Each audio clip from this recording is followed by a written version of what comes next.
Lord Frost has brilliantly hit back at Michel Barnier after the EU's chief negotiator took to Twitter to lash out at Boris Johnson's Brexit plan.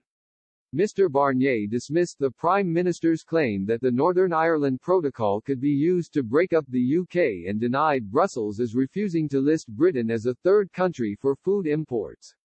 But Lord Frost was quick to respond to his EU counterpart in a series of 7 tweets. He said, "I would like to make a few comments and state a few facts, in my capacity as the PM's negotiator in the current and last autumn's talks.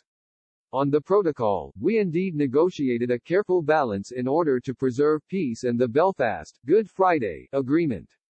It is precisely to ensure this balance can be preserved in all circumstances that the Gov needs powers in reserve to avoid it being disrupted."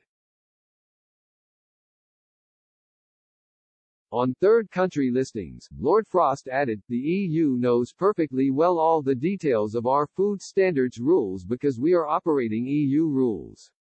The situation on 1.1.21 is accordingly perfectly clear. We have discussed this frequently with the EU including last week.